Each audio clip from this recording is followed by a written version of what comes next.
বলিনি, আমি কিন্তু নিজেও সাইবার সিকিউরিটি একটা মামলা খেয়েছিলাম এবং আপনারা জানেন যে এটা একটা খুব অদ্ভুত একটা ঘটনা থেকে মামলাটা হয়েছিল। আমি গল্পটা বলার লোক সামলাতে পারছি না। আমার নামে অনেকগুলো ফেক অ্যাকাউন্ট ছিল, যেহেতু টকশোতে যেতাম। একটা ফেক অ্যাকাউন্ট থেকে তৎকালীন মন্ত্রী ছিল শাহজাহান খান, উনি একটা জায়গায় লস্কর নিয়োগ দিয়েছিলেন। তো 90% নিজের জেলার থেকে দিয়েছিলেন মার্শাল্লাহ।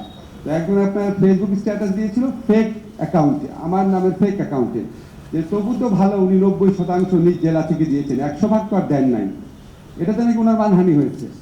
উনি টেলিভিশনে প্রকাশ্যে খালেদ মহিউদ্দিনের প্রকাশ্যে হুমকি দিলেন, আসিফ নজরুলের অ্যাকাউন্ট থেকে এটা হয়েছে, আমি দেখে নিব, প্রকাশ্যে বললেন। খালেদ তাকে বারবার বললো, আরো তো অনেকে লিখছে আপনাকে নিয়ে, মন্ত্রীরা পার্লামেন্টে হাসাহাসি করছে, ওই অ্যাকিউজ করছে, সেগুলি কি না উনি করবেনই মামলা। ওনার ভাগ্নেকে দিয়ে মামলা করা হলো ফেক অ্যাকাউন্ট, যেটা আমার অ্যাকাউন্টই না।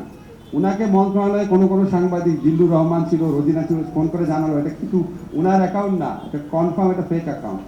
যাই হোক, এই মামলাও খেয়েছিলাম। তবে আমাদের সবাই একরকম সাফার করেনি। আজকে আমরা যে খাদিজাতুল কবরার ঘটনা শুনলাম, এটা সবচেয়ে নির্মম দিক ছিল। আপনারা খেয়াল করেন এই জিনিসটা, হাইকোর্ট জামিন দিয়েছিল, তারপরে আপিলের ডিভিশন এই জামিনের ডেটটা বারবার পিছাচ্ছিল, যেন বিচার ছাড়াই তাকে বারবার জেলে রাখা হয়।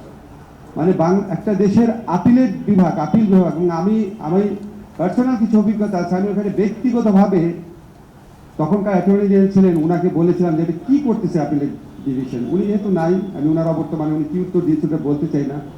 যাই হোক, এই সমস্ত গণতান্ত্রিক অভিজ্ঞতা ছিল, আমাদের সবার মতামত আমি শুনেছি। আমার মনে হয় অবশ্যই আমাদের ডিজিটাল সিকিউরিটি অ্যাক্ট বাতিল করা উচিত, সেদিকে আমরা যাব। ঠিক এই মুহূর্তে পুরাটা বাতিল করবো নাকি স্পিড অফেন্স সব বাতিল করে দিব, সেটার ব্যাপারে আমি একটু, সাইমুম আছে, তারপর আমাদের মাহফুজুল হক সুপন আছে, তারা বিষয় বিশেষজ্ঞ, তারপর একদম আরও যদি কোনো বিষয়ের প্রতি দেখে থাকি আমরা কথা বলে দিব। বাট আলটিমেটলি এটা বাতিল হবে। পরবর্তীকালে যখন নতুন আইন হবে, এটার বেসিক অ্যাপ্রোচ থাকবে সাইবার সুরক্ষা দেওয়া এবং নাগরিককে সুরক্ষা দেওয়া বিশেষ করে। সেখানে অবশ্যই আমরা নারী এবং শিশুদের, ওনাদের স্পর্শকাতরতা বিবেচনা করে সমাজে, আমাদের মতো সমাজে ওনাদের জন্য স্পেশাল সিকিউরিটি রাখার ব্যবস্থা করব। এআই রিলেটেড বা নতুন টেকনোলজি, সব কিছু বুঝি না, আমি মাহফুজুল হক সুপনের সাথে কথা বলবো, এগুলিকে কাভার করার চেষ্টা করব। আর আমরা এরকম সেমিনার অব্যাহত রাখবো। একটা জিনিস বলে রাখি আপনাদের, যে আমরা সাইবার সিকিউরিটি অ্যাক্ট বা এর আগে পূর্বসূরি যে মামলাগুলো ছিল সেগুলো আমরা সব প্রত্যাহার উদ্যোগ নিয়েছি। কিন্তু আমাদের একটা ধারণা আছে কি, নাগরিক পরিসরে যে একটা আইন মন্ত্রণালয় বা স্বরাষ্ট্র মন্ত্রণালয় চাইলেই সব মামলা উদ্যোগ করে দিতে পারে একবার। এটা সত্যি না, আপনারা প্লিজ একটু ভালো করে মনে রেখেন।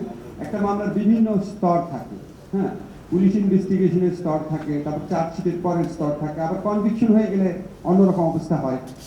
সব মামলা ইচ্ছা করলেই উইথড্র করা যায় না, এবং মামলা উইথড্র করার ক্ষেত্রে অনেক ক্ষেত্রে, বিশেষ করে যেই মামলা কনভিকশন হয়ে যায়, সেখানে যে কনভিক্টেড হয়েছে ওনার আবেদন ছাড়া মামলা প্রত্যাহারের সুযোগ নেই। আইন মন্ত্রণালয়ের পক্ষে কোনোভাবেই এটা করা সম্ভব না।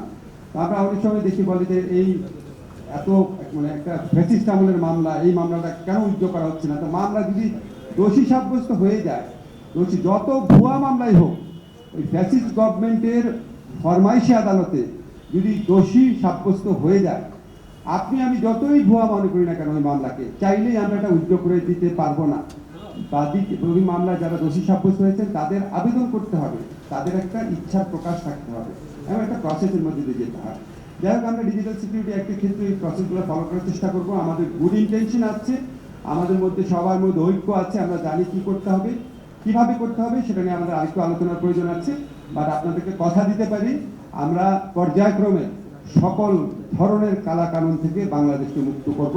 আজকে ছাত্র জনতার বিপ্লবের মাধ্যমে যেই বাংলাদেশ গঠিত হয়েছে, বৈষম্যহীন শোষণহীন বাংলাদেশের স্বপ্ন নিয়ে, রাষ্ট্র সংস্কারের স্বপ্ন নিয়ে, আমাদের আইন সংস্কারের মধ্যে তার প্রতিফলন ইনশাআল্লাহ আপনারা পাবেন। ধন্যবাদ সবাই।